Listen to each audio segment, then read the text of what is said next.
കോഴിക്കോട് നഗരത്തിൽ തീപിടുത്തങ്ങൾ ആശങ്കയായി തുടരുമ്പോഴും നഗരത്തിലെ beach fire station ഇന്നും ദുരിതങ്ങൾക്ക് നടുവിലാണ്.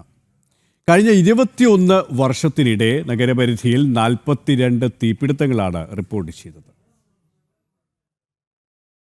കഴിഞ്ഞ മെയ് 13-ന് കോഴിക്കോട് മൊഫ്യൂസ് ബസ് സ്റ്റാൻഡ് കോംപ്ലക്സിലുണ്ടായ തീപിടുത്തത്തിന്റെ ആഘാതത്തിൽ നിന്നും നഗരം മുക്തമാകുന്നതിനിടെയാണ് പ്രധാന വസ്ത്രശാലയായ ജയലക്ഷ്മി സിൽക്സിൽ വീണ്ടും തീപിടുത്തമുണ്ടായത്. നഗരമധ്യത്തിലെ തിരക്കേറിയ മിഠായി തെരുവിൽ കഴിഞ്ഞ 21 വർഷത്തിനിടെ 6 തവണ തീപിടുത്തമുണ്ടായി. ജയലക്ഷ്മിയിൽ 2 തവണയും, മെഡിക്കൽ കോളേജിൽ 4 തവണയും തീപിടിച്ചു. വലിയങ്ങാടി, കളക്ട്രേറ്റ്, കോർപ്പറേഷൻ മേഖലാ ഓഫീസ് എന്നിവിടങ്ങളിലുണ്ടായ തീപിടുത്തങ്ങൾക്കും പ്രധാന കാരണം ഷോർട്ട് സർക്യൂട്ടാണെന്ന് കണ്ടെത്തിയിരുന്നു. നഗരത്തിലെ ഇത്തരം തീപിടുത്തങ്ങളിൽ ഏറെ ആശ്വാസകരമാകുന്നത് കോഴിക്കോട് ബീച്ചിലെ അഗ്നിരക്ഷാ നിലയമാണ്. നഗരം മുഴുവനായി കത്തിച്ചമ്പലേക്കാവുന്ന തീപിടുത്തങ്ങളിൽ നിന്നും നഗരജനതയെയും സ്ഥാപനങ്ങളെയും രക്ഷിച്ച ചരിത്രമുള്ള ബീച്ച് ഫയർ സ്റ്റേഷനാണെന്ന് കേവലം ടാർപോളിൻ ഷീറ്റ് വലിച്ചു കിട്ടിയ പന്തലായി മാറിയത്.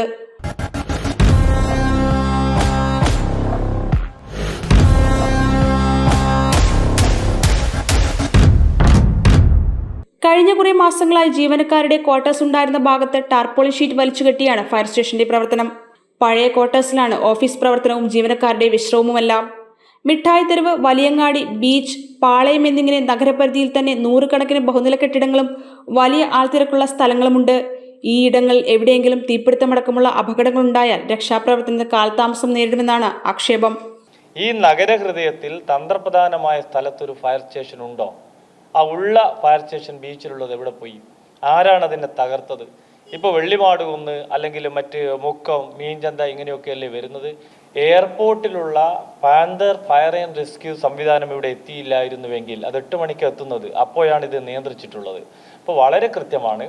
ഇതിങ്ങനെ ജനങ്ങളെ വഞ്ചിച്ചുകൊണ്ടിരിക്കുക. ഇങ്ങനെ ഓരോ തീപിടുത്തമുണ്ടായപ്പോൾ നഗരത്തെ തീ വിഴുങ്ങുമ്പോൾ പറയും ഞങ്ങൾ ശുപാർശ ചെയ്തിട്ടുണ്ട്, കുറേ റെക്കമെൻഡേഷൻ കൊടുക്കും.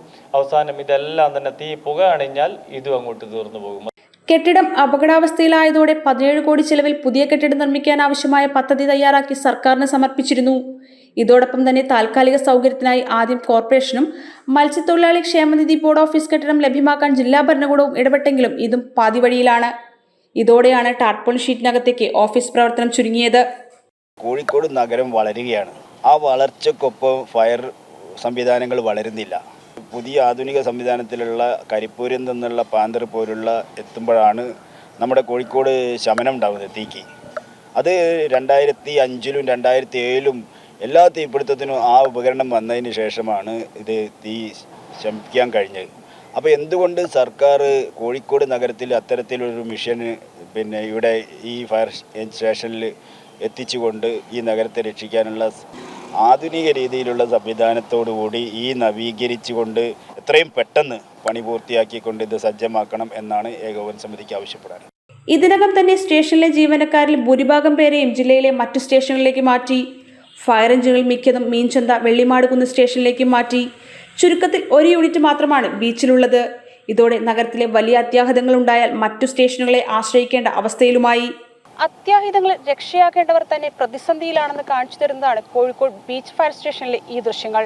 കോഴിക്കോട് നഗരത്തിൽ ഉൾപ്പെടെ തീപിടുത്ത ദുരന്തങ്ങൾ ആവർത്തിക്കുമ്പോൾ ഇനിയെങ്കിലും അധികാരികൾ കണ്ണു തുറക്കണമെന്ന ആവശ്യമാണ് ശക്തമാകുന്നത്.